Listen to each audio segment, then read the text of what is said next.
Сонсогчдоо энэ өдрийн мэндийг хүргэе. Шинэхэн бичлэгээрээ уулзаж байгаадаа үнэхээр баяртай байна. Манай сувг сонсогч та бүхэндээ харь орны шоронд суугаад гарсан монголчуудад хийсэн яриаг цовруулаар хүргэж байгаа байлээ. Тэгвэл энэ удаа та бүхэндээ Оросын холбооны улсын Мордовын шорон буюу ИК-1420-д 4 жилийн турш суулсан Сэрчмаа бүсгүйтэй хийсэн яриаг уншиж хүрэхээр бэлтгэлээ. Манайхан бичлэг эхлэхийн өмнө YouTube сувгаа subscribe хийгээгүй subscribe хийгээд мөн бичлэг дээрээ лайк дараад комент бичээд үзэхээ бидгий мартаарай гэж хүсье. Та бүхний дарсан лайк, бичсэн комент бүхэн бид бүхэн дараагийн бичлэгийг хийхэд маш их уран болдог шүү гэдгийг хэлэхэд таатай байна. Ингээд олон зүйл нуршилгүй хамтдаа бичлэг рүүгээ орцгоё. Сэлэнг аймгийн Сүхбаатар сумын 31 настай Б Сэрчмаа гэх бүсгүй бид бүхэнтэй доорох зүйлсийг хүүрэнсэн юм. Тэрбээр хэлс хэрэгээр Оросын холбооны улсын Мордовын шоронд 4 жил сууж Оросын шоронгийн овгор хүүхнүүдээс гадна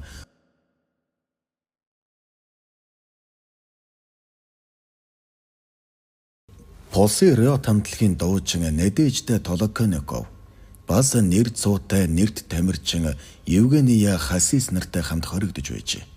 Мөн Оросын нэрт хуульч өмгөөлөгч Светлана Бахмина галхан байсан гэн.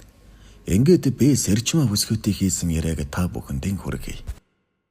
Та яг ямар хэрэгээр шоронд орсон юм бэ? Би нөхөр бага насны хүү охин хоёртой аймгийн төв дээр тогтсон амьдралтай хүн. 2006 онд санхүү эдийн засгийн дээд сургуулийг Нэгтлэн бодогчор төгссөн. Сэлэнгийн төв дээр барааны дэлгүүр бас эмэнсэн ажилуулдаг. Ийм хүн мэдээж найгуу хар тамхичин байх уу? Ядаж хар тамхи хэрэгэлдэг бол аймгийн цагдаагийн хэлтэст бүртгэлтэй байна үсттэй. Би Бээжин Ирэнэс бараа авч зарим нь Омск хүртэл зардаг. Буцахтаа Наушки Хягтаар Оросын сайн чанарын бараа зөөдөг. Бүтэн 3 жил ганцхан 8 хийсэн болохоор Оросын шалган гайлийн ажилтнуудыг бараг ичнээ танина. Наушкийн гайлийн ажилтан Алексей Слепов намайг байнга дарамталж удаа дараа хахуул авах гэж оролдсон. Тэр бүхэл чи бэлэг эргэтэндээ доллар нуусан байна хэмээн тусгайлан өрөөнд оруулж хамаг хувцас тайлаад хүчинтхийг хүртэл завдаж байсан. Хягт Наушкийн гайлийн ажилтнууд монголчуудад яаж дээрлэх үү бүдүүлэг ханддгийг манайхан надаар хэлүүлэхгүй мэднэ үсттэй. Тэгэхээр нь би энэ тухай Наушкийн гайлийн хэлтсийн дэд дарга Александр Логиновт гайлийн ажилтан Алексей Слеповын тухай өргөдөл гомдол гаргасан. Энэ дагуу тэрнийг шалгаад ажлаас нь 3 сар чөлөөлсөн билээ. Ингээд айдас ард хоцорлоо хэмээн 8-аагаа хийж яваад 2009 оны 11-р сарын 23-нд Наушкийн хил дээрээс шууд баривчлагдан тэнд саатуулагдсан. Эхлээд намайг сэтгцэн мэдрэлд өөрчлөлт оруулдаг эм тариа хил дагуулахыг завдсан гэсэн ял тулглаа. Удалгүй тэр нь эм тариа биш, бүр хар тамхи болж хувирсан. Үндсэндээ Слепов миний эсрэг хурамчаар эрүүгийн хэрэг бүрдүүлсэн.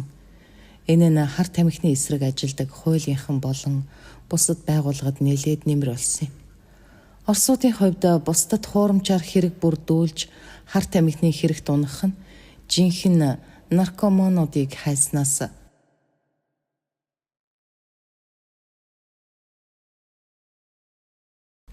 хамаагүй хэлбэр байдаг.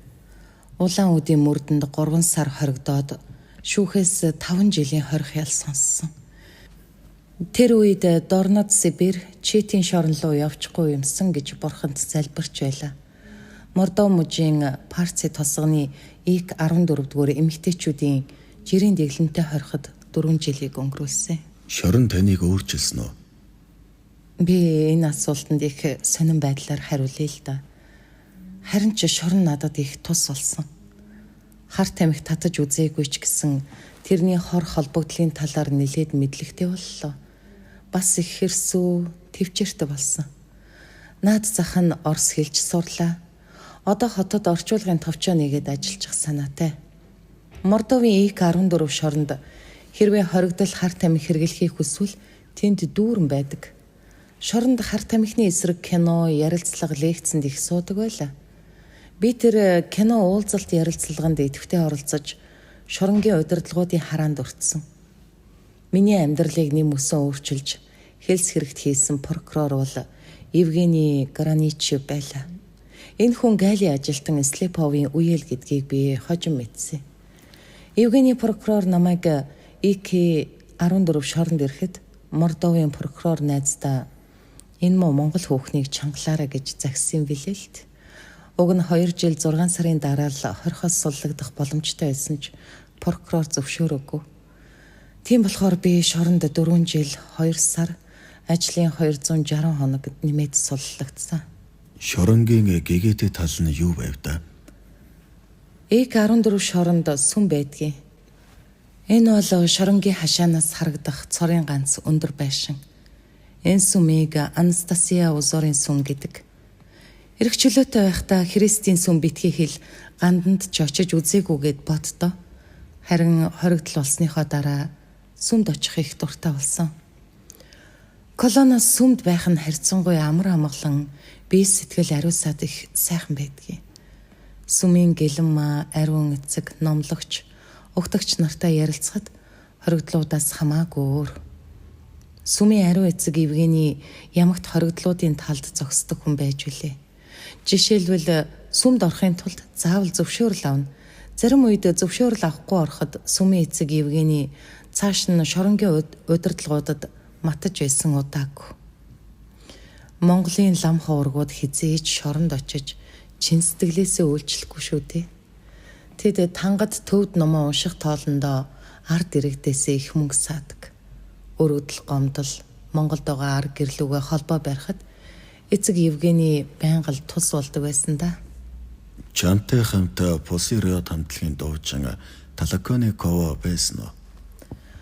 Дуучин Толоконникова ариун газарт садар самун дуудуулсан гэх хэрэгээр ял авсан. Тэрнийг сүмд очиж баптизм хүртэж нүглийн гисгэхийг шоронгийн зүгээс хүсэж байсан ч тэр сүм рүү яваагүй. Тэр бүхэл камераасаа ч гарах дурггүй. Мөн хорхос зохиосон соёл олон түмний ажилд огтхон ч оролцож байгаагүй. Жаахан их зантай. Харин нөгөө нэрт тамирчин Евгений Хасис волейбол спортын тэмцээнд их оролцох дуртай. Хорхийн шинэ жилээр үлгэрийн сэдэвт 3 толгойтой луугийн дүрд хүртэл тоглож байсан. Тэр их хөвгөлтэй бас нийтч хүн.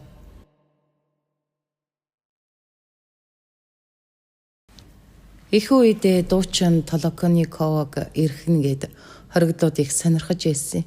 Гэхдээ тэрний зан характераас болоод хоригдлууд нэг их тоохоо байсан.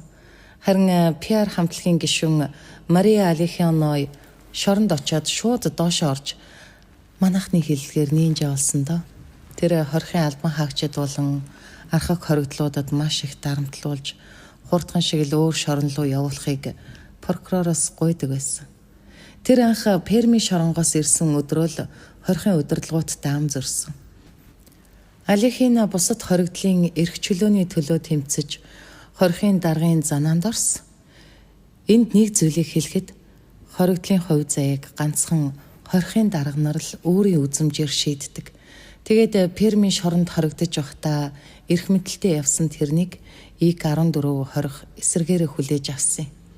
ИК-14 шорон бол Оросын эмэгтэйчүүдийн хорхоос хамгийн чанга хатуун.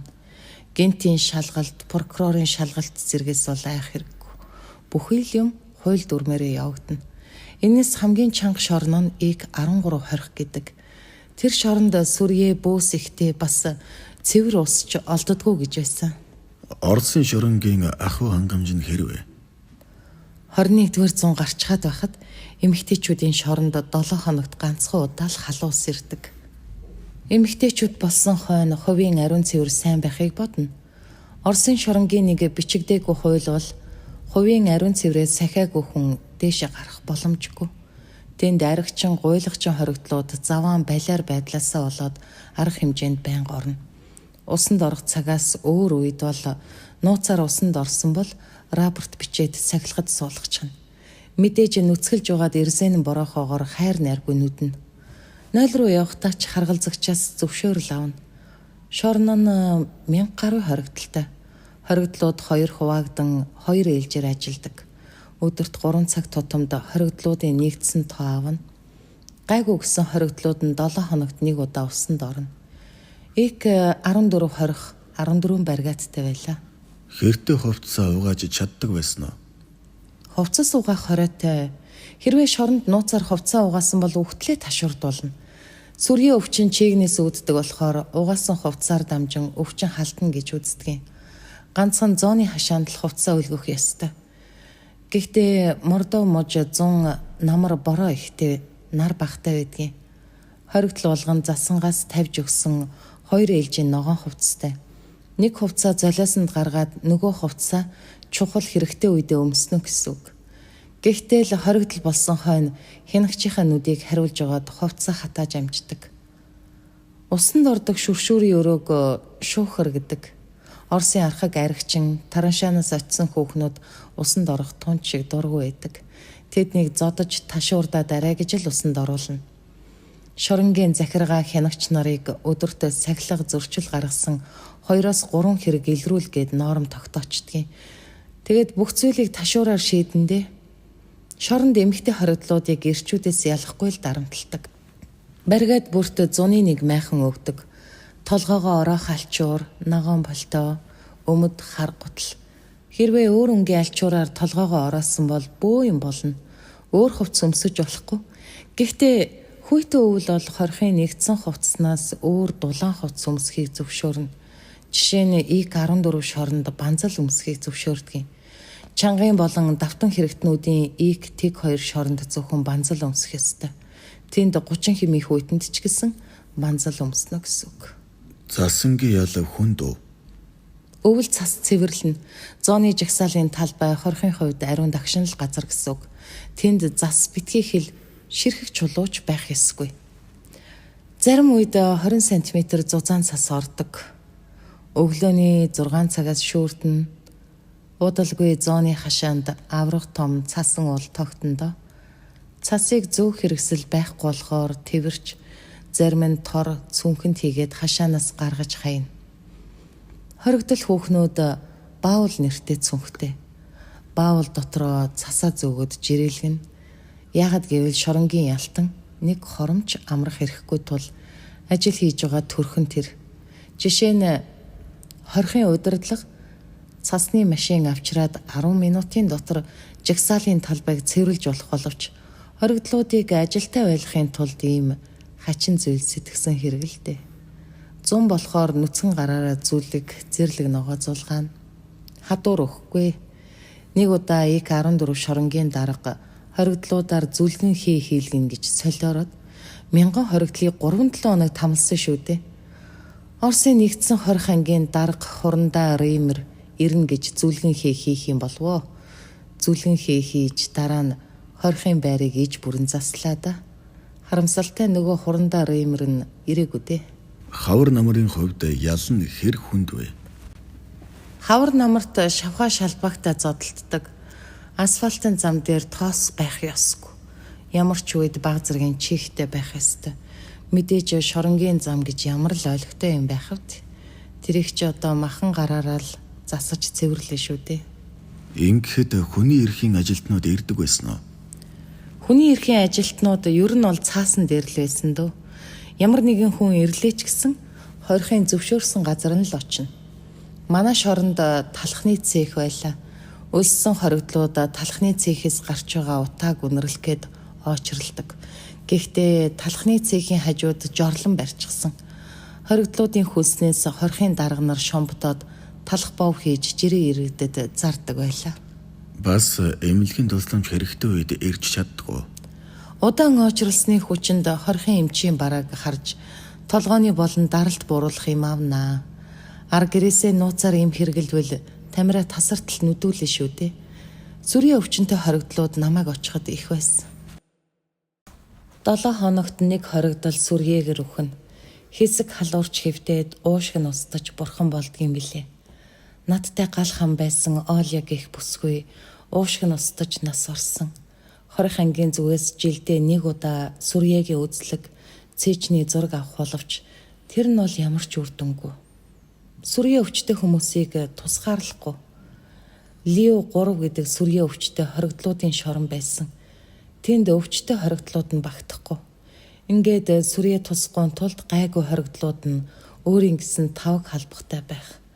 Өөрсдөө аяг тавгаа угааж цэвэрлэх нь Сүрье болон бусад халдварт өвчин тусахгүй байх баталгаан юм л да.